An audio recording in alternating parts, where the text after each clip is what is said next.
South Manchester seventh day Adventist church सुप्रभात। हम आपको सुप्रभात कहते हैं। South Manchester seventh day Adventist church, हम आपको हमारे धार्मिक स्वतंत्रता सप्ताह के लिए हार्दिक स्वागत करते हैं। हम उन सभी का भी स्वागत करते हैं जो हमारे साथ ऑनलाइन इंटरनेट पर जहां कहीं भी हैं जुड़ रहे हैं। हम प्रार्थना करते हैं कि जैसे जैसे हम आज का दिन एक साथ बिताएं, परमेश्वर की आत्मा आपको आशीर्वादित करे। और इस शपथ स्कूल सत्र के दौरान मैं एक विषय पर बात करने जा रहा हूं। मैं अभी शुरू करता हूं। हमारी मुख्य उपासना सेवा में मैं उस आने वाले महान पुनर्संयोजन के बारे में बात करूंगा जिसमें हम सभी भाग लेने का चुनाव कर सकते हैं। और आज दोपहर हम उद्धार मंत्रालय के लिए बाइबल आधारित आधार के बारे में बात करेंगे। आज हम देखते हैं कि कई धर्मनिरपेक्ष लोग तांत्रिक गतिविधियों में लिप्त हो रहे हैं और वास्तव में सुसमाचार प्रचार और पहुंच का एक वैध तरीका उद्धार मंत्रालय में शामिल होना है।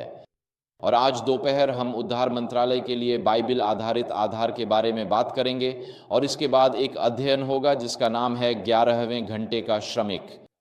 हम देखेंगे कि मत्ती रचित सुसमाचार के 20वें अध्याय में 11वें घंटे के श्रमिक कौन हैं। 11वें घंटे के वे श्रमिक कौन हैं जिन्हें यीशु के अनुसार कार्य को पूरा करने और सुसमाचार को संसार के छोर तक पहुंचाने के लिए बुलाया गया है।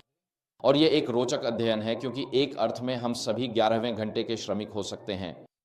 और इसलिए आज सुबह हमारे सप्त स्कूल के लिए मैं उस स्वतंत्रता के बारे में बात करना चाहता हूं जो हमें अपनी गवाही साझा करने के लिए मिली है, और यह साझा करने के लिए कि परमेश्वर ने हमारे लिए क्या किया है। और मैं आपको आमंत्रित करता हूं कि आप अपनी बाइबल मत्ती अध्याय 4 खोलें और हम वहां से कहानी को 36वीं आयत में उठाएंगे जब यीशु गलील की झील पार कर रहे थे। और आज सुबह हमारे वार्ता का शीर्षक था ये परंपरा से ऊपर सभी परंपराएं। और फिर 3 दिन पहले ऑस्ट्रिया में मैंने अपनी वार्ता खो दी, तो मैंने सोचा कि मुझे इससे हटकर कुछ और लेना चाहिए। तो हम यीशु के गलील की झील पार करने की कहानी के बारे में बात करने जा रहे हैं और ये आज हमारे लिए क्या मायने रखती है। और इसलिए जब हम परमेश्वर के वचन का ये अध्ययन शुरू करते हैं तो मैं आपको आमंत्रित करता हूं कि मेरे साथ अपना सिर झुकाएं और हम एक बार फिर पवित्र आत्मा की उपस्थिति को आमंत्रित करेंगे। तो प्रिय स्वर्गीय पिता, हम आपको यीशु मसीह के उपहार के लिए धन्यवाद देते हैं। हम आपको धन्यवाद देते हैं कि आपने अपने पुत्र को संसार में संसार की निंदा करने के लिए नहीं बल्कि उसके द्वारा संसार को बचाने के लिए भेजा।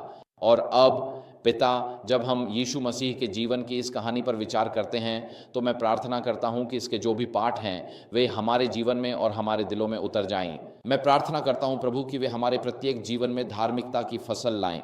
मैं प्रार्थना करता हूं प्रिय स्वर्गीय पिता कि हम यूनाइटेड किंगडम में जो स्वतंत्रताएं अभी हमारे पास हैं उनका उपयोग करें। जो कुछ परमेश्वर ने हमारे लिए किया है उसे साझा करने और लोगों को यीशु मसीह के पास लाने के लिए। प्रभु, जब हम ये पल एक साथ बिताते हैं तो तेरा आत्मा मेरे माध्यम से और मेरे लिए बोले। यीशु के नाम में मैं विनम्रता से प्रार्थना करता हूँ, आमीन। और इसलिए मरकुस अध्याय 4 में, और आपको अपनी बाइबल साथ में रखनी होगी इस समय के लिए, आज सुबह हम वहीं से शुरू करते हैं जहां यीशु ने पूरा दिन प्रचार और शिक्षा देने में बिताया और उस दिन के अंत में वह बहुत थक गए थे। अगर आपने कभी किसी चर्च में उपदेश दिया है तो आप जानते हैं प्रचार के भावनात्मक, आत्मिक और शारीरिक तनाव से उबरने में मंगलवार का समय लग जाता है। मैं देख रहा हूं आप में से कुछ मुस्कुरा रहे हैं क्योंकि जब आप प्रचार करते हैं तो आप अपनी पूरी ताकत लगा देते हैं। आपने परमेश्वर के वचन का अध्ययन किया है और वह आपके मन में ताज़ा है, आप ताजगी भरे हैं और खोज की खुशी से भरपूर हैं। और जब आप प्रचार करते हैं तो अंत में आप पूरी तरह थक जाते हैं।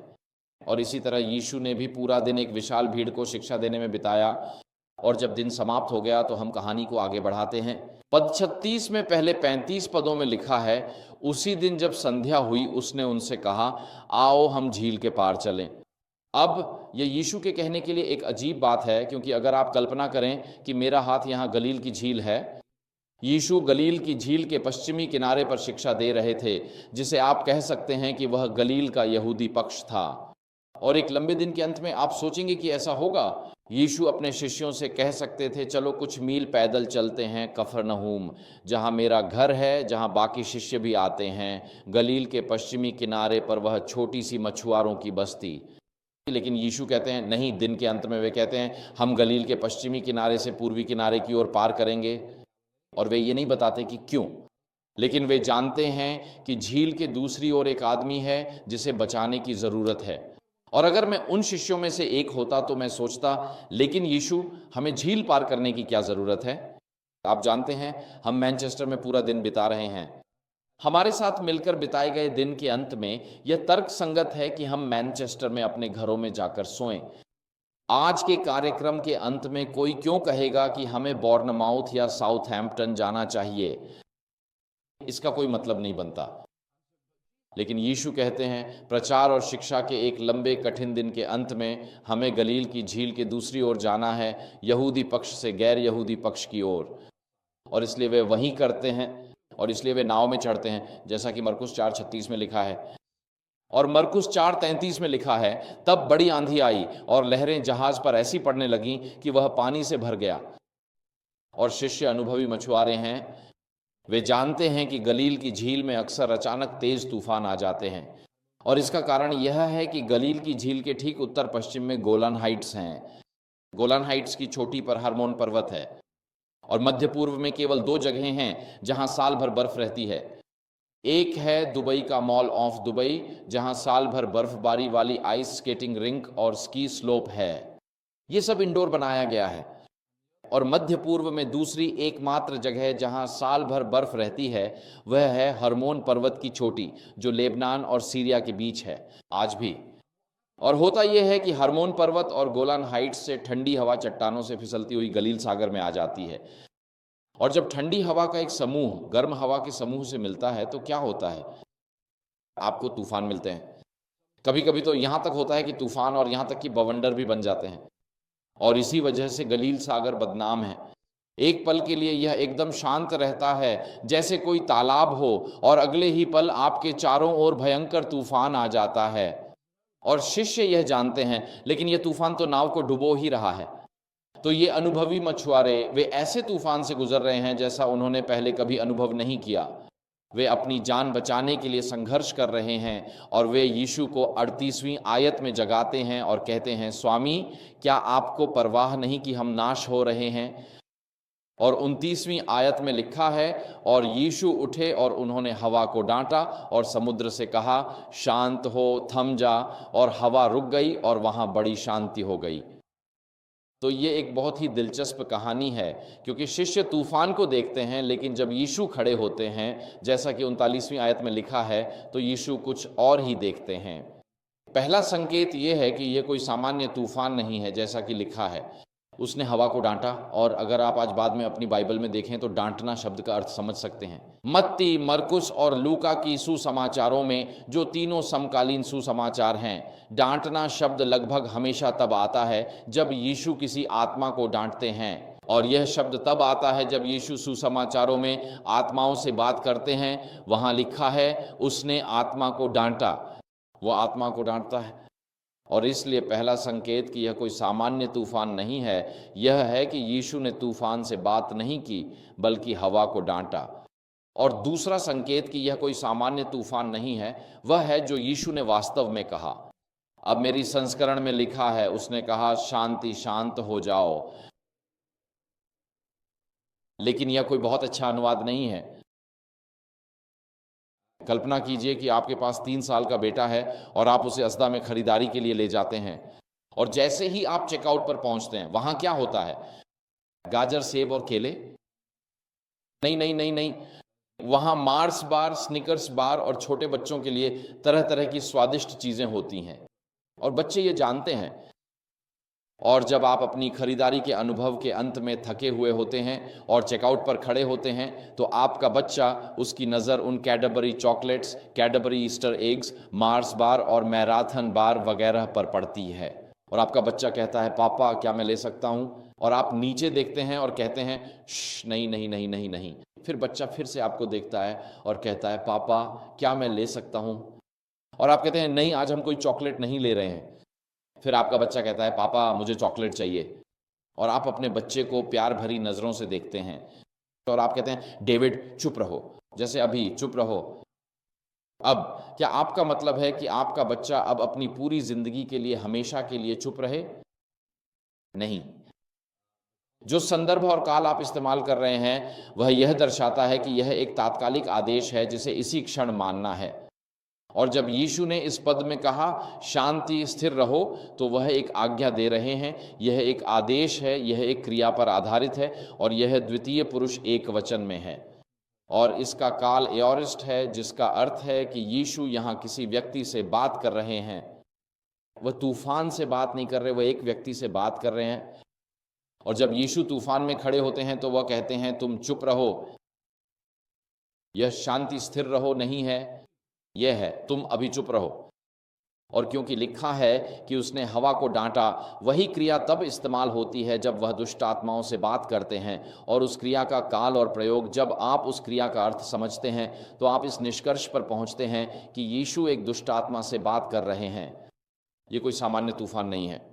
जब यीशु गलील के पश्चिमी किनारे से पूर्वी किनारे की ओर जाते हैं, जहां वह एक दुष्टात्मा से ग्रसित व्यक्ति से मिलने वाले हैं, तो वे दुष्टात्माएं पहले से ही यीशु को झील पार करने से रोक रही हैं। हमारे जीवन में ऐसे समय आते हैं जब हम अपने प्रभु यीशु मसीह के लिए मिशन पर जाते हैं, जब हम सुसमाचार प्रचार या व्यक्तिगत सेवाओं में या घर घर जाकर, या हम स्वास्थ्य मंत्रालय का कोई कार्यक्रम या अपनी कलीसिया में कोई अन्य प्रचार कार्यक्रम चलाते हैं, और हम पाते हैं कि शैतान लगातार बाधाएं उत्पन्न कर रहा है, यहाँ तक कि हम उस कार्यक्रम तक पहुँचें उससे पहले ही। और अगर आप किसी के साथ बाइबल अध्ययन कर रहे हैं और आप दोनों ने हर मंगलवार रात 7:30 बजे मिलने का तय किया है, तो आप हैरान रह जाएंगे।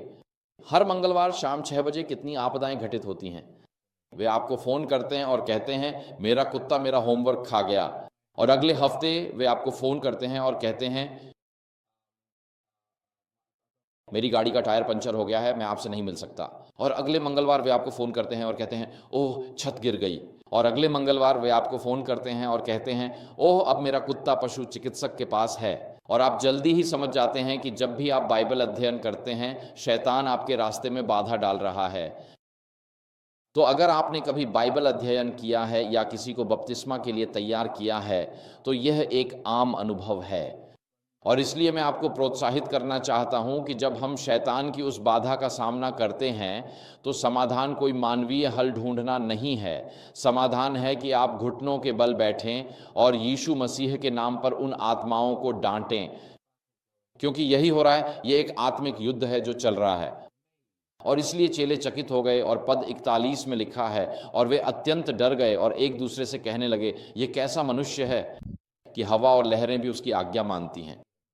और इसलिए चेले उस नाव से उतरते हैं जो गलील के गैर यहूदी किनारे पर थी, और वे सोच रहे हैं यीशु मसीह वास्तव में कौन है, ये कैसा मनुष्य है जो तूफान को शांत कर देता है और लहरों को थमा देता है।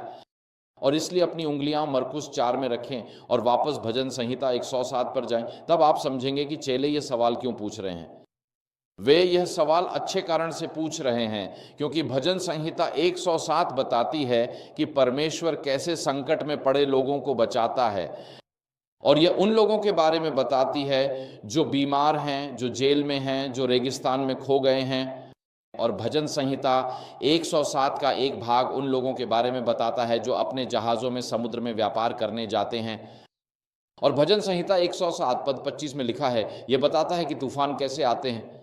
इसमें लिखा है क्योंकि वह आज्ञा देता है और प्रचंड पवन उठाता है जो उसकी लहरों को ऊपर उठा देता है। वे आकाश तक उठती हैं, फिर गहराइयों में उतर जाती हैं। उनका मन संकट के कारण पिघल जाता है। वे इधर उधर डगमगाते, मदिरा पिए मनुष्य की तरह लड़खड़ाते, उनकी समझ समाप्त हो जाती। पद 28, अपनी विपत्ति में यहोवा को पुकारते, संकटों से बाहर निकालता। वह आंधी को शांत कर देता है जिससे उसकी लहरें थम जाती हैं। और अब इस अंश में लिखा है कि जब लोग समुद्र में जाते हैं और समुद्र में तूफानों में फंस जाते हैं, तो पद 28 कहता है कि वे अपनी विपत्ति में यहोवा को पुकारते हैं। अब आपकी बाइबल में क्या लॉर्ड शब्द बड़े अक्षरों में लिखा है? ठीक है, इसका अर्थ यह है कि अंग्रेजी अनुवादक याहवे या जेहोवा का अनुवाद इस तरह करते हैं, तो वे जेहोवा शब्द जो परमेश्वर का व्यक्तिगत नाम है, सृष्टिकर्ता परमेश्वर का, उसका अनुवाद इसी तरह करते हैं। और इसलिए भजन संहिता 107 कहती है कि जब आप यहोवा ब्रह्मांड के सृष्टिकर्ता को पुकारते हैं तो वह तूफान को शांत कर देगा और हवाओं को थमा देगा। और अब मार्कुस अध्याय 4 पर वापस चलिए। यीशु ने अभी अभी तूफान को शांत किया है और हवाओं को थमा दिया है, और इसलिए शिष्यों ने अभी अभी यीशु को वह करते हुए देखा है जो केवल ब्रह्मांड का सृष्टिकर्ता ही कर सकता है। और इसलिए वे नाव से उतरते हुए सोच रहे हैं, यह कैसा मनुष्य है। आखिर यीशु नासरी कौन है कि हवा और लहरें भी उसकी आज्ञा मानती हैं। यीशु ने अभी अभी वही किया है जो केवल परमेश्वर ही कर सकता है। हो सकता है कि आप अपने किसी मित्र के साथ अध्ययन कर रहे हों और उनके धर्म में यह माना जाता हो कि यीशु मसीह परमेश्वर नहीं हैं, और यह दिखाने का एक उपयोगी तरीका है कि यीशु परमेश्वर हैं, सुसमाचार की कहानियों के माध्यम से दिखाना कि यीशु बार बार वही करते हैं जो केवल परमेश्वर ही कर सकता है। जैसे कि सुसमाचार में मरकुस 2 में यीशु कहते हैं, पुत्र तेरे पाप क्षमा किए गए, और फरीसी कहते हैं, ये अपने आप को क्या समझता है, केवल परमेश्वर ही पापों को क्षमा कर सकता है। और यहाँ मैनचेस्टर सिटी में भी कुछ विश्वास और धर्म हैं जो कहते हैं कि केवल परमेश्वर ही पापों को क्षमा कर सकता है, मनुष्य नहीं। लेकिन यीशु वही करते हैं जो केवल परमेश्वर ही कर सकता है, और वह भी बार बार पूरे सुसमाचार में। और इस तरह जब हम इस नाव से उतरते हैं तो हम मरकुस 5:1 पर पहुँचते हैं। मैं पद 1 से 5 तक पढ़ने जा रहा हूँ। ये गैरासीन दुष्टात्माग्रस्त व्यक्ति की तस्वीर है, और वहाँ लिखा है मरकुस 5 पद 1 से 5, और वे समुद्र के पार गदरियों के देश में पहुँचे, और जब वह जहाज से बाहर आया तो तुरंत उससे मिलने आया कब्रों में से एक मनुष्य जिसमें अशुद्ध आत्मा थी, जो कब्रों के बीच रहता था, और कोई भी उसे बांध नहीं सकता था, नहीं जंजीरों से भी नहीं, क्योंकि उसे कई बार बेड़ियों और जंजीरों से बांधा गया था, और उसने जंजीरों को तोड़ डाला था और बेड़ियों को टुकड़े टुकड़े कर दिया था। कोई भी मनुष्य उसे वश में नहीं कर सकता था, और वह हमेशा रात और दिन पहाड़ों और कब्रों में रहता था, चिल्लाता रहता था और पत्थरों से अपने आप को काटता रहता था। और यदि आप कभी यह देखना चाहें कि शैतान आज किसी को कहाँ ले जा सकता है, तो यह उसका चित्र है। यह वही होता है जब लोग अपनी अंतरात्मा को शैतान के हवाले कर देते हैं, जब वे अपने मन और शरीर का नियंत्रण छोड़ देते हैं, और वे अब धार्मिक स्वतंत्रता में विश्वास नहीं करते, यह नहीं मानते कि परमेश्वर ने उन्हें एक अंतरात्मा दी है। यह उस चित्र का उदाहरण है कि शैतान हम सभी के साथ आज क्या कर सकता था यदि हमारी अंतरात्मा में पवित्र आत्मा की उपस्थिति न होती। और यह एक भयानक चित्र है। ये एक आदमी है, उसका शरीर है, वह खुद को पत्थरों से मार रहा है। तो एक मनोचिकित्सक कहेगा यह आदमी आत्महानि करने वाला व्यवहार करता है। लेकिन सीधे शब्दों में कहें तो वह नग्न है और वह अपने शरीर को पत्थरों से मार रहा है। तो उसका शरीर घायल है, खून से सना है, उसमें से खून बह रहा है, उसमें चोट के निशान हैं। यह एक भयानक दृश्य है। उसकी कलाई के चारों ओर टूटी हुई जंजीरें हैं, क्योंकि जैसा कि वहाँ उस पद में लिखा है, जहाँ यह है उस अंश में, वहाँ तीसरे पद में कोई भी आदमी उसे बांध नहीं सकता था। यह शब्द याकूब अध्याय 3 में भी इस्तेमाल हुआ है, जहाँ कहा गया है कि हमने हर जानवर को वश में कर लिया है, लेकिन हम अपनी जीभ को नियंत्रित नहीं कर सकते। यहाँ क्रिया का तात्पर्य यह है कि स्थानीय समुदाय इस व्यक्ति के साथ वैसा ही व्यवहार करता है। उसे मृतकों के बीच, कब्रों के बीच रहने के लिए मजबूर किया गया है। उसका शरीर नग्न है, उसके बाल बिखरे हुए हैं, उसका शरीर घायल टूटा हुआ है, खून से सना बहता हुआ है, और उसकी आंखों से गुस्सा और नफरत झलकती है, और उसके मुंह से शाप निकलते हैं। और भले ही वह जीवित है, उसे कब्रों के बीच रहने के लिए अभिशप्त कर दिया गया है। वह एक ऐसा व्यक्ति है जिसके पास न तो कोई दोस्त है, न परिवार, न कोई मानवीय साथ, न कोई उसे गले लगाने वाला, न कोई उसे प्रोत्साहन देने वाला। वह मूल रूप से एक जीवित मृतक है। और यही वह जगह है जहां शैतान हमें ले जाना चाहता है, व्यक्तिगत रूप से और एक समाज के रूप में। जब हम पवित्र आत्मा की आवाज को अनसुना कर देते हैं, मैं चाहता हूं कि आप कल्पना करें कि आप उन 12 शिष्यों में से एक हैं, और आप उस नाव से उतरते हैं और सोचते हैं, हम यहां आखिर कर क्या रहे हैं। क्योंकि वे अभी अभी गलील के यहूदी इलाके से गलील के गैर यहूदी इलाके में पहुंचे हैं। उन यहूदी शिष्यों के मन में वे अब अशुद्ध गैर यहूदी क्षेत्र में हैं। वे कब्रों के बीच खड़े हैं। मूसा की व्यवस्था के अनुसार यदि आप किसी कब्र के संपर्क में आते हैं तो आप धार्मिक रूप से अशुद्ध हो जाते हैं। वे एक ऐसे व्यक्ति से मिलते हैं जिसका शरीर अशुद्ध है, जो खून से लथपथ और घायल है। उसे छूना उन्हें धार्मिक रूप से अशुद्ध बना देता है। वह एक दुष्ट आत्मा या अशुद्ध आत्मा से भरा हुआ है। बस पहाड़ी के नीचे 2000 सूअर हैं, वे एक अशुद्ध जानवर हैं। उन अशुद्ध जानवरों की देखभाल सूअर पालक करते हैं। ये एक अशुद्ध पेशा है। तो जब हम आज यह कहानी पढ़ते हैं तो हम उन सारी अशुद्धता की बाधाओं को पूरी तरह नहीं समझ पाते जिनसे होकर वे शिष्य इस क्षण में गुजर रहे हैं। वे एक झील पार करते हैं जहां एक अशुद्ध आत्मा थी। वे अशुद्ध गैर यहूदी क्षेत्र में कदम रखते हैं। उन्हें एक शारीरिक रूप से अशुद्ध व्यक्ति मिलता है जो अशुद्ध आत्मा से भरा हुआ है, जो कब्रों के बीच रह रहा है, इसलिए वह धार्मिक रूप से अशुद्ध है। और वहाँ सूअर हैं जो अशुद्ध जानवर हैं और उनके चारों ओर अशुद्ध सूअर पालक हैं। यह कहानी अशुद्धता की बाधाओं से भरी हुई है, लेकिन यीशु खोई हुई मानवता के प्रति अपने प्रेम में उन सभी अशुद्धता की बाधाओं को पार कर जाते हैं, क्योंकि उन अशुद्धता की बाधाओं के दूसरी ओर एक ऐसा व्यक्ति है जिसे बचाया जाना चाहिए।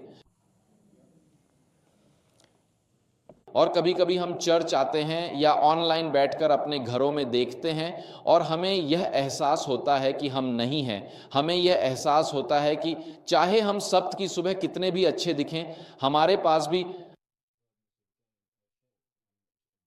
शर्म के बोझ होते हैं और अपराध बोध। हम सभी के पास पछतावे हैं।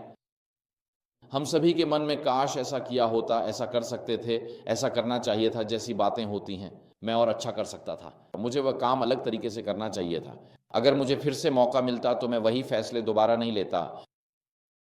और यह कहानी हमें याद दिलाती है कि पाप की कोई भी बाधा, शर्म की कोई भी बाधा, अपराध बोध की कोई भी बाधा, सामाजिक बहिष्कार की कोई भी बाधा, कोई भी बाधा नहीं है जिन्हें मनुष्य का पुत्र भेदने के लिए तैयार नहीं है। ऐसी कोई भी बाधा नहीं है। वह मेरे दिल तक पहुंचने के लिए और तुम्हारे दिल तक पहुंचने के लिए तैयार है। और जब हम केवल शर्म और अपराध बोध की बाधाएं और वे कारण देखते हैं जिनकी वजह से भगवान मुझसे प्रेम नहीं कर सकते, तब भगवान कहते हैं, नहीं, मैं उन सभी बाधाओं को पार करूंगा, क्योंकि उन बाधाओं के पीछे भी कुछ है। वहाँ एक पुरुष और एक महिला हैं जिन्हें बचाया जाना चाहिए। और इसलिए यीशु उस नाव से बाहर निकलते हैं और उन्होंने सारी अशुद्धता की बाधाओं को पार कर लिया है, क्योंकि उन सबके पीछे एक ऐसा व्यक्ति है जिसे बचाए जाने की ज़रूरत है। और जब उस व्यक्ति ने, जैसा कि 6ठी आयत में लिखा है, यीशु को दूर से देखा तो वह दौड़कर आया और उनकी उपासना की। और उसने ऊंचे स्वर में पुकार कर कहा, मुझे तुझसे क्या लेना देना यीशु, परम प्रधान परमेश्वर के पुत्र। मैं तुझे परमेश्वर की शपथ देता हूं कि तू मुझे यातना न दे। और वह आदमी, वह कब्रों के बीच खड़ा है और वह देखता है कि उसकी नाव गलील की तट से आकर रुकती है और नाव से बाहर आते हैं कदम 13 आदमी। उस तट पर 13 आदमी खड़े हैं और वह आदमी उनमें से किसी को भी आदम या हव्वा की तरह नहीं जानता, लेकिन नासरत के उस आदमी में कुछ खास बात है। और जब वह दुष्टात्मा ग्रस्त व्यक्ति उन 13 आदमियों के समूह की ओर दौड़ता है तो वह सबके पैरों में नहीं झुकता, वह सीधा यीशु के पास जाता है, क्योंकि उसे महसूस होता है कि यीशु मेरी मदद कर सकते हैं। उन 13 आदमियों में से केवल एक ही है जिसमें मुझे आज़ाद करने की सामर्थ्य और इच्छा दोनों है। और वह दौड़ता है और यीशु के पैरों में गिर जाता है। और यही काफ़ी है यीशु को यह बताने के लिए कि यह आदमी मदद चाहता है, क्योंकि जब वह अपना मुंह खोलता है तो बोलने वाला वह आदमी नहीं होता, बल्कि उसके अंदर का दानव होता है। और इस तरह उस आदमी ने अपनी जीभ पर नियंत्रण खो दिया है। वह बोलने की अपनी क्षमता पर नियंत्रण खो चुका है। जब वह मुंह खोलकर बोलता है, दानव बोलता है, लेकिन यीशु जानते हैं कि इस आदमी को मदद की ज़रूरत है, सिर्फ इस बात से कि वह उसकी ओर चला और उसके सामने गिरकर उसकी उपासना की। और हमारे जीवन में ऐसे समय आते हैं जब हम अपने जीवन में संकटों का सामना करते हैं, जब हम इतनी गहरी पीड़ा, इतना भयानक बुराई, इतना आघातकारी झटका अनुभव करते हैं कि कभी कभी शब्द हमारा साथ छोड़ देते हैं और हम भगवान से कुछ भी कहने में असमर्थ हो जाते हैं। आपके जीवन में ऐसे समय आते हैं जब आप इतनी भयानक बुराई का सामना करते हैं कि आप मजबूरन चुप हो जाते हैं। और यह आदमी, वह यीशु के चरणों में गिर जाता है और यीशु जानते हैं कि यह आदमी मदद मांग रहा है, भले ही वह अपने शब्दों में इसे व्यक्त नहीं कर पा रहा है।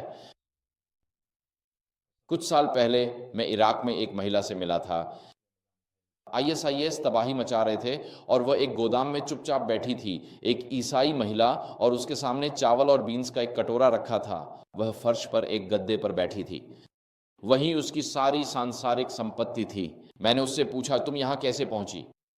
उसने कहा, पिछले हफ्ते ISIS ने आधुनिक मोसुल शहर पर कब्जा कर लिया और उन्होंने हमारे दरवाजों पर N अक्षर लिख दिया। इसका मतलब है N यानी नासरी, कि आप एक मसीही हैं। उन्होंने कहा, मोसुल के हर मसीही के पास 48 घंटे हैं। तुम चले जाओगे, धर्म बदलोगे या मारे जाओगे? मैंने पूछा, फिर क्या हुआ? उसने कहा, पूरी मसीही समुदाय ने 24 घंटे के भीतर ही सब कुछ छोड़ दिया। कोई भी वहां रुककर मारा जाना नहीं चाहता था, कोई भी जबरन धर्म परिवर्तन नहीं करवाना चाहता था। सभी लोग चले गए। और फिर उसने कहा, हम इंजीनियर थे, हम डॉक्टर थे, हम अकाउंटेंट थे, हम शिक्षक थे, हम वैज्ञानिक थे, हम पढ़े लिखे मध्यम वर्ग के लोग थे। उसने कहा, हमने सब कुछ छोड़ दिया, घर, संपत्ति, गाड़ियाँ, जो भी कीमती चीज़ थी सब छोड़ दिया, क्योंकि हमें बस शहर से पैदल ही निकल जाना था। उसने कहा, जब हम शहर से बाहर जा रहे थे तो एक चेक पॉइंट था, ISIS के लोग थे, वे सबकी तलाशी ले रहे थे और जो भी कीमती चीज़ थी उसे ले रहे थे। तो शादी की अंगूठियाँ, बेल्ट, घड़ियाँ और चश्मे, हमारे शरीर से हर चीज़ छीन ली गई। उसने कहा, मेरे पास एक पति था, वह अधेड़ उम्र का आदमी था। उन्होंने सोचा कि वह दुश्मन हो सकता है। वे उसे रेत के टीले के पीछे ले गए और उसके सिर में गोली मार दी। मेरी 2 बेटियां हैं, 10 और 12 साल की। उन्होंने मेरी दोनों बेटियों को पकड़ लिया और उन्हें जिहादियों के वेश्यालय में काम करने भेज दिया। उन्होंने मेरी बेटियों को एक मोबाइल फ़ोन दिया। हर दिन मेरी दोनों छोटी बेटियां मुझे फ़ोन करती हैं और मदद की भीख मांगती हैं। हर दिन मैं अपनी बेटियों की खबर सुनना चाहती हूँ, लेकिन जब मैं उनकी आवाज़ सुनती हूँ तो मैं भी उतनी ही आहत हो जाती हूँ। छोटी बेटियां अपनी माँ से एक ही गुजारिश कर रही थीं, माँ, कृपया अमेरिकियों को बताओ कि हम कहाँ हैं और उनसे कहो कि इस इमारत पर बम गिरा दें।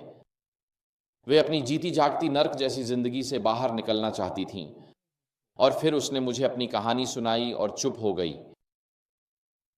और जब कोई आपको यह सब बताता है तो आप क्या करते हैं? ऐसे में कहने के लिए ज़्यादा कुछ नहीं होता।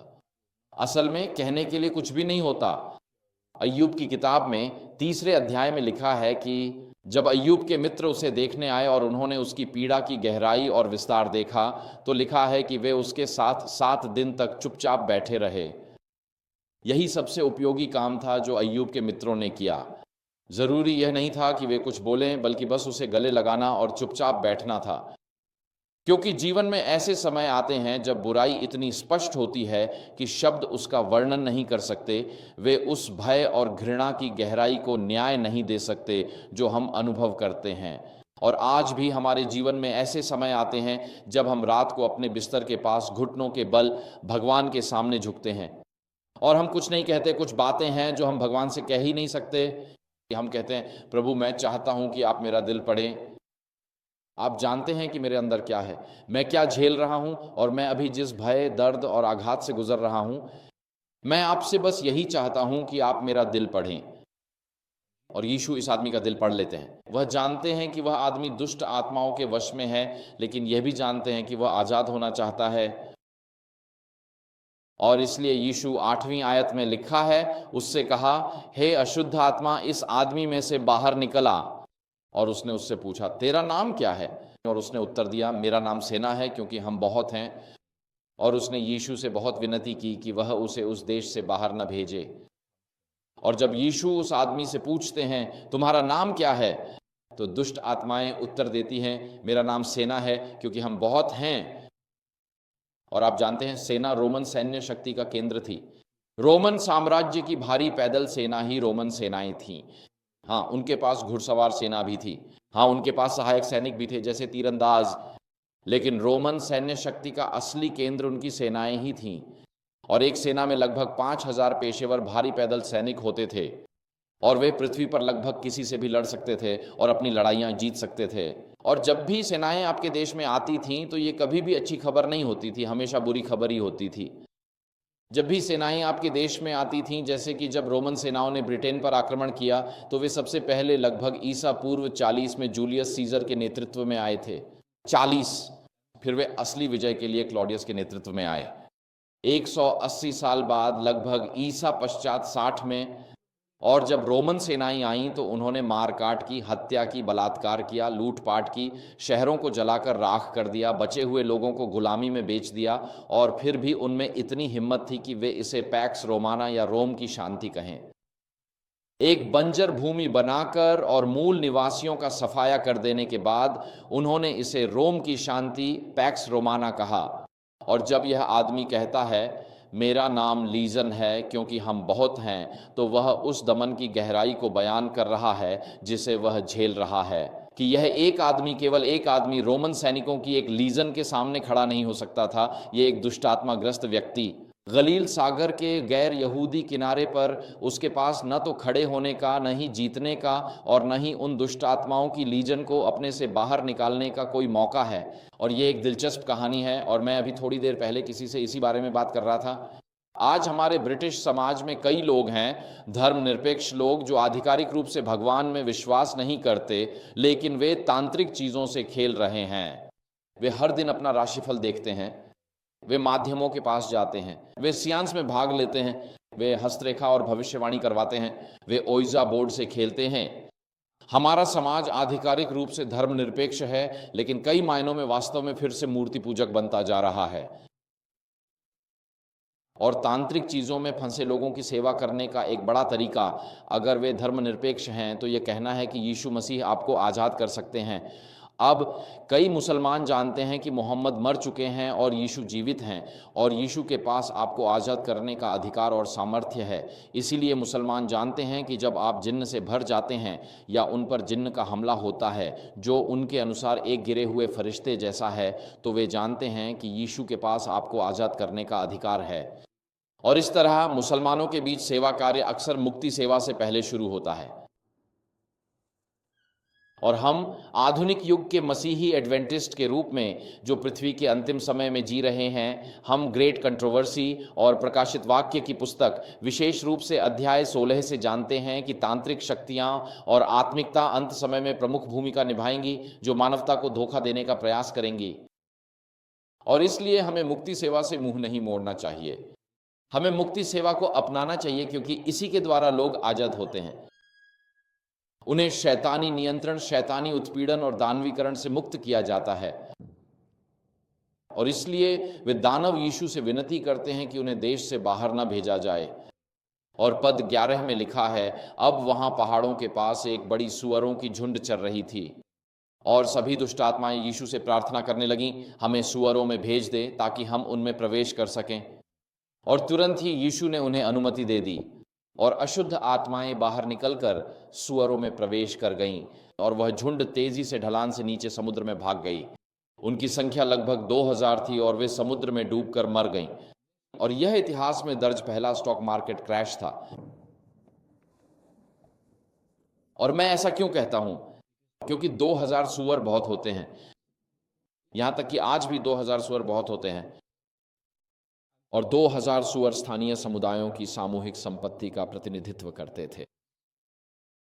और आज भी मध्य पूर्व में एक चरवाहा सुबह सुबह गांव के इस छोर से उस छोर तक चलता है, और गांव के सभी जानवर जब वे सड़क पर चलते हैं तो अपने अपने बाड़ों या घरों से अपने आप बाहर आ जाते हैं। उन्हें ऐसा करने के लिए कहने की ज़रूरत नहीं होती, और वे झुंड में शामिल हो जाते हैं। और जैसे जैसे चरवाहे शहर से गुजरते हैं, जानवरों का झुंड बड़ा होता जाता है, और अंत में जब चरवाहा शहर छोड़ता है तो सभी जानवर उसके साथ होते हैं। और दिन के अंत में जब चरवाहा वापस शहर आता है तो वह मुख्य सड़क से होकर शहर में प्रवेश करता है। और जैसे ही वह शहर से गुजरता है, हर जानवर अपने अपने बाड़े में चला जाता है। उन्हें पता है कि उनका घर कहाँ है। और उन दिनों अगर आपका बच्चा बीमार हो जाता था तो आप शायद कोई जानवर बेचते थे और डॉक्टर के पास जाते थे। अगर आपकी बेटी की शादी होने वाली होती तो शायद आप कुछ जानवर दहेज में देते, या आप शादी का खर्च उठाने के लिए कुछ जानवर बेच देते। अगर आपको लंबी यात्रा पर जाना होता तो शायद आप कुछ जानवर बेच देते। अगर आपको घर बनाना होता तो आप कुछ जानवर बेच देते। उन दिनों जानवर संपत्ति का प्रतीक थे, और आज भी दुनिया के कुछ हिस्सों में जानवर संपत्ति का प्रतीक हैं। अगर आप मान लीजिए केन्या जाए, वहाँ की कई जनजातियों के लिए उनके पास मौजूद जानवर ही उनकी संपत्ति का प्रतीक हैं। ये आज भी एक सच्चाई है। तो ये 2000 सूअरों का झुंड स्थानीय शहर की सामूहिक संपत्ति का प्रतीक है। ये उनके बचत खाते का प्रतीक है। ये उनका रिटायरमेंट खाता है। ये उनके शेयर बाजार में किए गए निवेश का प्रतीक है। यह उनका आपातकालीन फंड है। ये वही जानवर हैं जिनसे वे अपने बच्चों की शादी में खर्च करेंगे और अन्य ज़रूरतों में भी काम लाएंगे। ये सूअर उन लोगों के लिए बहुत कीमती हैं। और जब यीशु वह सूअरों में दुष्ट आत्माओं को भेजते हैं तो वे गलील सागर के पूर्वी किनारे की ओर जाते हैं और आप आज भी वहां जा सकते हैं। वहां एक खड़ी ढलान है और वह ढलान लगभग 60 मीटर नीचे है, यानी लगभग 180 फीट। ये गलील सागर में एक तेज ढलान है। आप देख सकते हैं कि यह कहानी कहाँ घटी थी और आप देख सकते हैं कि सूअर कैसे उस चट्टान से नीचे भागे और वे पानी में गिर गए और डूब गए। अब हम खुद से पूछते हैं, जब यीशु ने इस दुष्टात्माग्रस्त व्यक्ति को मुक्त किया तो उन्होंने स्थानीय समुदाय पर आर्थिक तबाही क्यों ला दी? यीशु उन दुष्टात्माओं को गहरे अंधकार की जंजीरों में, जहां अन्य दुष्टात्माएं अंतिम न्याय तक बंद हैं, बस वहीं क्यों नहीं कैद कर सकते थे? इसके बारे में नए नियम में कहीं और पढ़ें। यीशु ने उन दुष्टात्माओं को बस कैद क्यों नहीं कर लिया ताकि वे अब और मानवता को परेशान न कर सकें? उन्होंने उन पर अंतिम न्याय शुरू होने से पहले ही न्याय क्यों नहीं कर दिया? मुझे लगता है इसका उत्तर यह है, अगर आप चिकित्सा का अध्ययन करते हैं तो आप जो पहली बात सीखते हैं वह है कभी नुकसान न पहुंचाओ। क्या यह सही है? जो भी करो लेकिन नुकसान मत पहुंचाओ। और इस मामले में यीशु ने वह हिप्पोक्रेटिक आदेश नहीं माना। हाँ, उन्होंने इस व्यक्ति को आज़ाद किया, लेकिन इसके साथ ही स्थानीय समुदाय के लिए एक आर्थिक तबाही भी ले आए। यीशु ने ऐसा क्यों किया? मुझे लगता है कि इस कहानी में शिक्षा बहुत स्पष्ट है और वह यह है कि परमेश्वर की दृष्टि में किसी एक आत्मा का उद्धार फोर्ट नॉक्स के सारे सोने या बैंक ऑफ इंग्लैंड के सोने या इस संसार की सारी संपत्ति से भी अधिक महत्वपूर्ण है। कि आपकी मुक्ति परमेश्वर के लिए इस संसार की सारी संपत्ति से भी अधिक महत्वपूर्ण है। कि मैनचेस्टर के लोगों का उद्धार परमेश्वर के लिए हमारे बैंक खातों में रखे सारे पैसों से भी अधिक महत्वपूर्ण है। परमेश्वर हमारी संपत्ति बढ़ाने की तुलना में आत्माओं को बचाने की चिंता अधिक करते हैं। और यह हमारे लिए एक याद दिलाने वाली बात है कि जब हम सप्त की सुबह यहाँ बैठते हैं, और कभी कभी लोग सप्त के दिन चर्च आते हैं और वे अच्छे दिखते हैं, लेकिन हम में से कुछ ऐसे हैं जो ऐसे स्थानों से आए हैं जहाँ पूरे सप्ताह हमारे साथ कठोर शब्द बोले गए हैं। कभी कभी लोग चर्च आते हैं और यह उनके लिए उस मौखिक शत्रुता से एक विराम होता है जो उन्हें पूरे सप्ताह घर पर मिलती है। ऐसे लोग हैं जो चर्च आते हैं और उनके कानों में अब भी वे बातें गूंज रही होती हैं, जैसे कि मुझे तुमसे कभी शादी नहीं करनी चाहिए थी, मेरे पापा तुम्हारे बारे में सही थे, मैं तुमसे शादी करने से बेहतर कर सकता था, तुम एक निकम्मे बच्चे हो, तुम कभी कुछ खास नहीं बन पाओगे, तुम उस गली के बच्चे जैसे क्यों नहीं हो सकते, काश मैं तुम्हें वापस बदल सकता, तुम्हें फिर से बदल सकता। लोग चर्च आते हैं एक ऐसे संसार से जहां मौखिक शत्रुता है, दर्दनाक तीर हैं जो हमारे दिलों में चुभते हैं। लोग चर्च आते हैं टूटेपन, टूटे दिल और बस अंदरूनी दर्द के साथ, क्योंकि वे कुछ भी ऐसा नहीं सुनते जो उन्हें जीवित परमेश्वर के बेटे बेटी होने का विश्वास दिलाए। और इसलिए मैं चाहता हूं कि आप आज सुबह यह बात बहुत स्पष्ट रूप से सुनें। परमेश्वर की नज़रों में आप इस संसार की सारी दौलत से भी अधिक महत्वपूर्ण हैं। आधुनिक पश्चिम में हम हर चीज़ की कीमत जानते हैं, लेकिन हम शायद ही कभी चीज़ों के असली मूल्य पर विचार करते हैं। आज भी आप लीबिया में कुछ $100 में एक इंसान खरीद सकते हैं। हाँ, उत्तरी अफ्रीका में आज भी गुलामी जीवित है और फल फूल रही है। गुलामी आज भी जीवित है और जारी है। आप एक प्रवासी को खरीद सकते हैं जो उप सहारा अफ्रीका से यात्रा करके यूरोप जाने की उम्मीद में आया था, लेकिन उसे गुलाम व्यापारियों द्वारा पकड़ लिया जाता है और लीबिया के गुलाम बाजारों में बेच दिया जाता है। हाँ, आज भी ऐसा हो रहा है। हम जानते हैं कि एक इंसान को खरीदने में कितना खर्च आता है, लेकिन हम इंसान के असली मूल्य को भूल गए हैं। ईश्वर ने अपने इकलौते पुत्र को संसार में भेजा ताकि वह मरे, कीमत चुकाए, जिससे हम अनंत काल के लिए मुक्त हो सकें। और यह कहानी मुझे याद दिलाती है कि मैं ईश्वर के लिए इस दुनिया की सारी दौलत से अधिक मूल्यवान हूं और आप भी उतने ही मूल्यवान हैं। तो अगली बार जब कोई आपको शब्दों से आहत करे, अपमानित करे, नीचा दिखाए, तिरस्कार करे या आपकी अवहेलना करे, तो बस इस कहानी को याद रखना, यीशु ने तुम्हें बचाया। वह तुम्हें बचाने के लिए आए, यह जानते हुए कि तुम उस दुनिया की हर चीज़ या उस अत्याचारी के पास जो कुछ भी है उससे कहीं अधिक महत्वपूर्ण हो। तुम ईश्वर के लिए इस दुनिया की हर चीज़ से अधिक महत्वपूर्ण हो। और कहानी आगे बढ़ती है, पद 14। और जो लोग सूअरों को चरा रहे थे वे भाग गए और शहर तथा गांव में जाकर यह बात बताई, और लोग ये देखने के लिए बाहर आए कि क्या हुआ था। वे यीशु के पास आए और उस व्यक्ति को देखा जिसमें पहले दुष्टात्मा थी और जिसमें सेना थी, वह बैठा था, वस्त्र पहने हुए था और सही होश में था, और वे डर गए। तो सूअर चराने वाले लोग शहर में गए और बोले कि सूअर मर गए हैं, और लोग दौड़ते हुए बाहर आए जैसे कि हमारे सूअर कहाँ हैं, हमारे सूअर कहाँ हैं। और आप जानते हैं आज भी ऐसे लोग हैं जो शेयर बाजार के नशे में हैं। क्या आपने यह देखा है? ठीक है, मैंने ये अपनी ज़िंदगी में देखा है। मैंने एडवेंटिस्ट चर्च में कई अमीर दानदाताओं से मुलाकात की है और देखा है कि गरीब एडवेंटिस्ट इस बात की चिंता करते हैं कि इस महीने किराया देने के लिए उनके पास पर्याप्त पैसे नहीं हैं। और बहुत अमीर एडवेंटिस्ट हर दिन अपने लाखों खोने की चिंता करते हैं।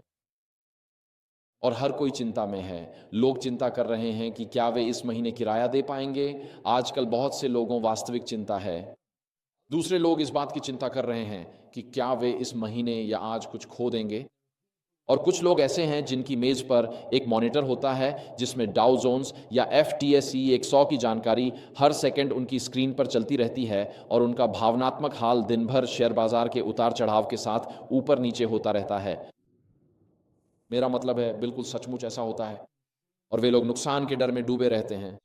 और जब वे लोग बाहर आते हैं और वे इस आदमी को यीशु के चरणों में बैठे हुए देखते हैं, तो वे एक नई सृष्टि को देखते हैं। वे हाथ जो कभी खुद को मारते थे और आज जिसे हम आत्महानि का व्यवहार कहते हैं, उन हाथों को अब शांति से उसकी गोद में रखा हुआ है। वह नग्न, लहूलुहान, चोटिल और खून से सना शरीर अब ताज़े कपड़ों से ढका हुआ है, और उसकी सारी चोटें अब पूरी तरह छुप गई हैं। और वे एक शांत व्यक्ति को देखते हैं, वे एक उद्धार पाए हुए व्यक्ति को देखते हैं, वे एक ऐसे व्यक्ति को देखते हैं जिसकी आंखों में अब नफरत की चमक नहीं बल्कि मसीह का प्रेम झलकता है। वे अब ऐसी जुबान सुनते हैं जो पड़ोसियों को गालियां नहीं दे रही, बल्कि वह जुबान अब परमेश्वर की स्तुति गा रही है।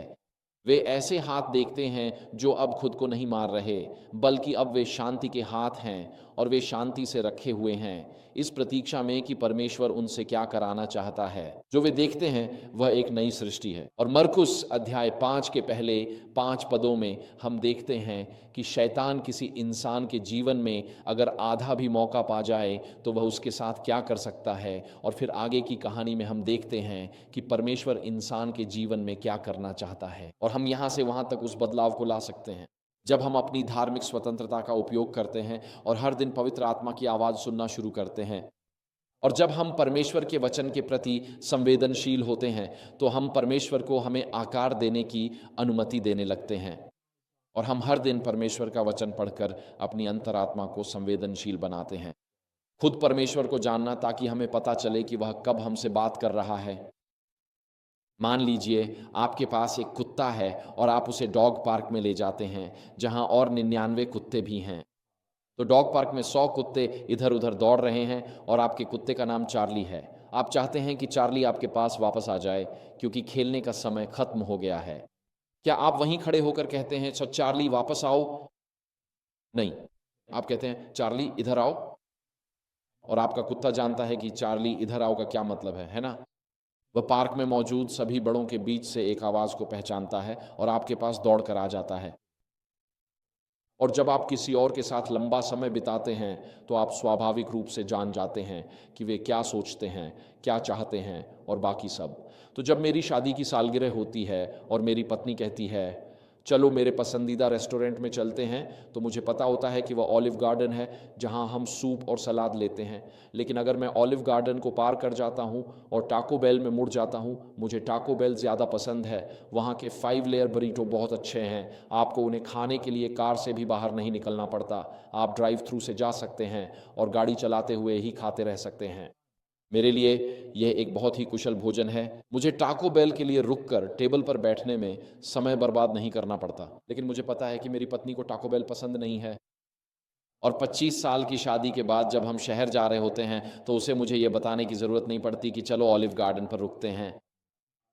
इस स्तर पर मुझे ठीक-ठीक पता है कि उसकी इच्छाएँ क्या हैं। जब आप किसी के साथ लंबा समय बिताते हैं, तो आप स्वाभाविक रूप से जानने लगते हैं और तुरंत समझ जाते हैं कि वे किसी खास मामले में क्या करना चाहते हैं। जब हम प्रतिदिन प्रभु के साथ चलते हैं और अपने मन को परमेश्वर के वचन से पोषित करते हैं, जैसा कि हमने कल रात बात की थी, यीशु मसीह की शिक्षाओं को प्रतिदिन पढ़ते और लागू करते हैं, तो जब जीवन में हमारे सामने सवाल आते हैं, तो हम स्वाभाविक रूप से जानते हैं कि उस मामले में परमेश्वर की इच्छा क्या है।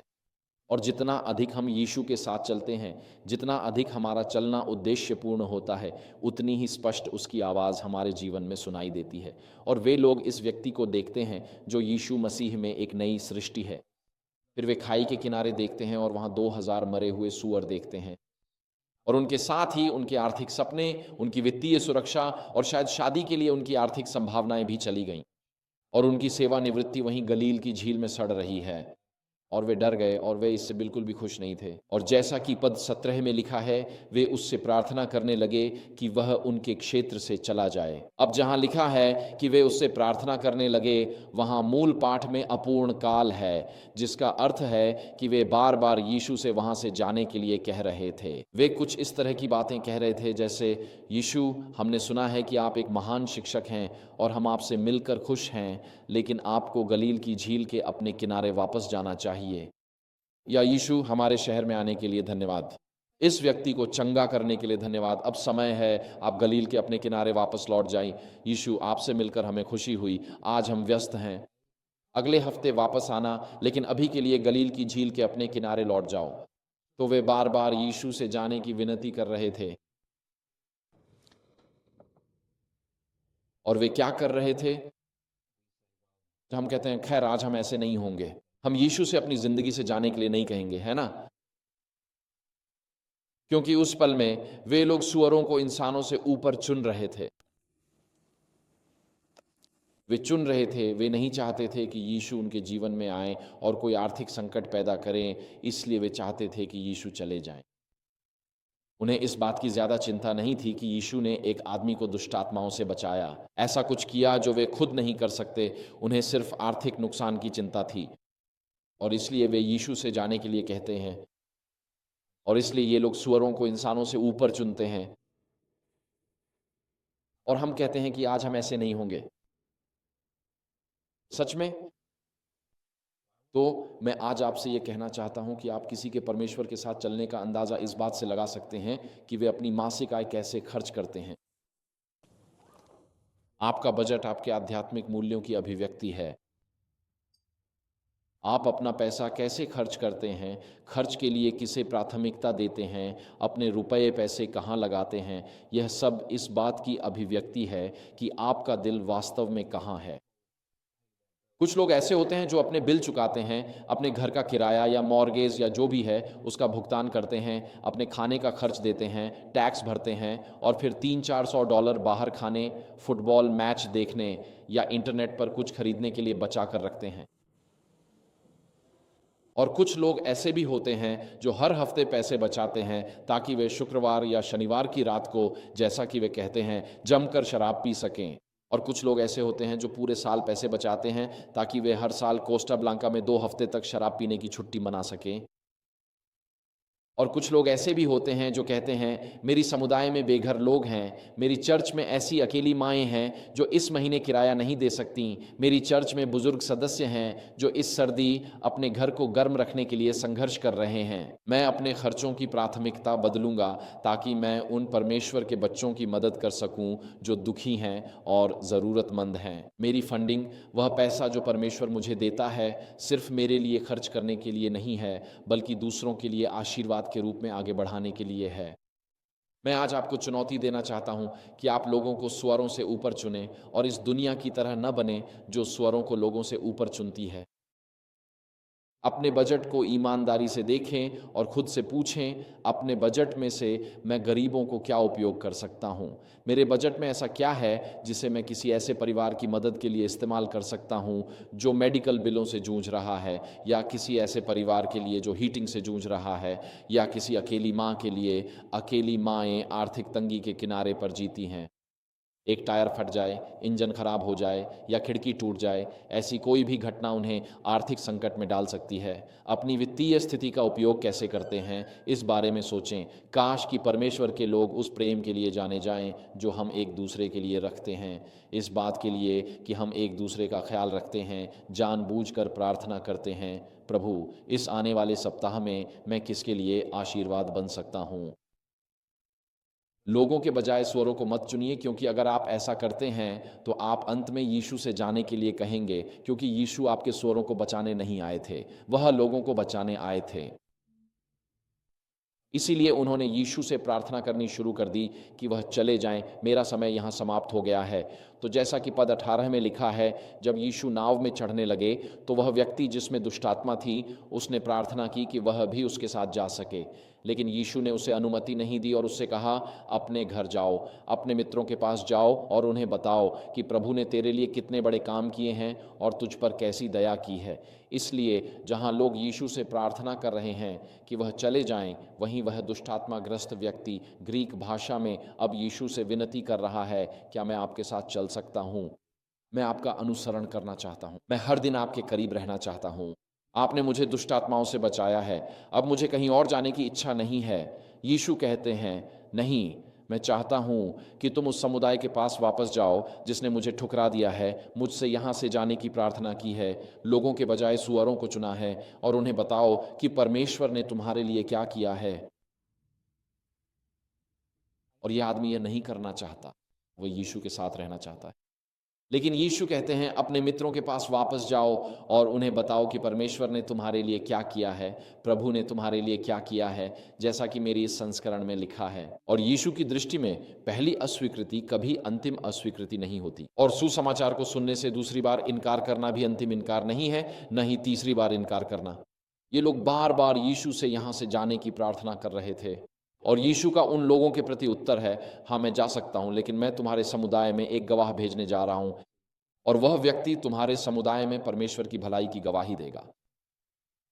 और हो सकता है कि हम आज इस स्थान को छोड़कर अपने घरों, कार्यस्थलों, विवाहों या स्कूलों में लौट जाएं, जहाँ यीशु को पहचाना नहीं जाता, यीशु का सम्मान नहीं होता और यीशु का स्वागत नहीं है। और अगर हम अपने जीवन में उसकी भलाई की गवाही नहीं देंगे तो वे परमेश्वर के बारे में कैसे जानेंगे? और इसलिए यीशु उस आदमी से कहते हैं, हाँ, उन्होंने मुझसे यहाँ से जाने के लिए कहा है, उन्होंने मुझसे 1 बार, 2 बार और 3 बार जाने के लिए कहा, लेकिन यही कहानी का अंत नहीं है, क्योंकि जहाँ जीवन है वहाँ आशा है। उस समुदाय के पास वापस जाओ जिसने मुझे ठुकरा दिया है, उन्हें बताओ परमेश्वर ने कितनी भलाई और दया दिखाई है। ध्यान दें, यीशु नहीं कहा वापस जाओ, उन्हें 28 मूल सिद्धांतों पर व्यवस्थित बाइबल अध्ययन दो। उन्होंने कहा वापस जाओ, उन्हें बताओ परमेश्वर ने क्या किया। वे कहते हैं, क्योंकि लोग तुम्हारे धर्मशास्त्र पर बहस कर सकते हैं, लेकिन वे इस पर बहस नहीं कर सकते कि परमेश्वर ने तुम्हारे लिए क्या किया है। अगर परमेश्वर ने तुम्हारे शरीर को कैंसर से चंगा किया है, तो यह आज के हर कैंसर पीड़ित के साथ एक जुड़ाव का बिंदु है। और जब तुम कहते हो यह परमेश्वर ने मेरे लिए किया है, तो यह उन्हें आशा देता है और एहसास कराता है कि हमसे बड़ा कोई है जो चंगाई दे सकता है। अगर परमेश्वर ने तुम्हारी शादी, शरीर, मन को चंगा किया है, अगर परमेश्वर ने तुम्हारे घर में युद्ध के स्थान पर शांति दी है, अगर परमेश्वर ने तुम्हारे हृदय में निराशा की आधुनिक दार्शनिक सोच के बजाय आशा दी है, जिसमें हम सब यहाँ पश्चिम में जीते हैं, अगर परमेश्वर ने निराशा के स्थान पर आशा दी है, अगर परमेश्वर ने दर्द के स्थान पर सांत्वना दी है, अगर परमेश्वर ने संघर्ष के स्थान पर तुम्हारे हृदय, घर, शादी, जीवन में शांति दी है, तो यही बात तुम्हें लोगों के साथ साझा करनी चाहिए। मैंने यह तब जाना जब मैं मिनेसोटा में पादरी था, जहां बहुत सारे लूथरन थे, कि उपदेश में उपदेशक उन्हें स्वर्ग में पहुंचा देता था और कब्र के किनारे कहता था कि वे पुनरुत्थान की प्रतीक्षा कर रहे हैं। और आप सोचने लगते हैं, तो वे असल में हैं कहाँ? क्या वे ज़मीन के नीचे हैं या ऊपर स्वर्ग में हैं? क्योंकि उपदेश में उपदेशक उन्हें सीधे स्वर्ग में पहुंचा देता था। कब्र के पास प्रार्थना में वे परमेश्वर की तुरही की पुकार का इंतजार कर रहे होते थे। आप उन अंतिम संस्कारों से लौटते हुए सोचते हैं, परमेश्वर कहाँ है? जब आप मिनेसोटा में अपने लूथरन दोस्तों से चर्चा करते हैं तो पूछते हैं, आखिर उनके साथ क्या हुआ? क्या आपका पति स्वर्ग में बैठा आपको देख रहा है, या वह कब्र में यीशु की पुकार का इंतजार कर रहा है? लोगों को पता नहीं था। और फिर मैंने ये पाया कि हाँ, आप सत्य साझा कर सकते हैं और कुछ लोग उसे स्वीकार भी करते हैं। अधिकांश लोग बाइबल के सत्य पर विवाद करते हैं, लेकिन अगर आप यह साझा करें कि परमेश्वर ने आपके लिए क्या किया है या मेरे लिए क्या किया है, उसने मुझे यह आशा दी है कि एक दिन मैं अपने प्रियजनों को फिर से देख पाऊंगा। उसने मुझे यह आशा दी है कि एक दिन मैं अमर, अविनाशी और भ्रष्ट न होने वाले शरीर के साथ पुनर्जीवित हो जाऊंगा। यही उसने मेरे लिए किया है। ये सत्य को व्यक्त करने का एक और तरीका है, लेकिन ये कहीं अधिक व्यक्तिगत है। ये वही है जो परमेश्वर ने आपके लिए किया है। पद 20 में, मेरा समय लगभग समाप्त हो गया है। हमारा अंतिम पद, इसमें लिखा है कि वह चला गया, दुष्टात्मा ग्रस्त व्यक्ति 10 नगरों में प्रचार करने लगा कि यीशु ने उसके लिए क्या काम किए हैं। तो यीशु जाओ और परमेश्वर ने तुम्हारे लिए क्या काम किए हैं। पद 20 में लिखा है कि यीशु ने उसके लिए क्या काम किए हैं। तो पद 4 के अंत में जब चेलों ने कहा, ये कैसा मनुष्य है कि हवा और लहरें भी उसकी आज्ञा मानती हैं, इस भाग में अगली कहानी में हमें इसका उत्तर मिलता है। यीशु कहते हैं, जाओ और बताओ कि परमेश्वर ने तुम्हारे लिए क्या किया है, और वह आदमी जाकर कहता है कि यीशु ने उसके लिए क्या किया है। और इस प्रकार ये दोनों पद हमें यह बताते हैं कि यीशु हमारे बीच परमेश्वर हैं, वह पृथ्वी पर परमेश्वर हैं, वह इम्मानुएल हैं, और वह इस पृथ्वी पर खोए हुओं को ढूंढने और बचाने के लिए आए हैं। और आप कह सकते हैं, क्या यह मिशनरी सफल रहा? हाँ, वह सफल रहा। हम अभी उस पाठ को नहीं देखेंगे, लेकिन अगली बार जब यीशु गलील की झील को यहूदी पक्ष से गैर यहूदी पक्ष में पार करते हैं, जो मरकुस 7 के अंत में है, वहाँ 4000 पुरुषों की भीड़ उनका इंतजार कर रही होती है। अगली बार जब यीशु डेकापोलिस क्षेत्र में आए तो 4000 पुरुष उनका इंतजार कर रहे थे, क्योंकि उस एक व्यक्ति ने सबको बताया था कि परमेश्वर ने उसके लिए क्या किया है। तो मैं आज यहां आप सभी को एक चुनौती देना चाहता हूं। हमारा समय समाप्त हो गया है, मुझे समाप्त करना होगा। हमारे पास अभी भी यूनाइटेड किंगडम में धार्मिक स्वतंत्रता है।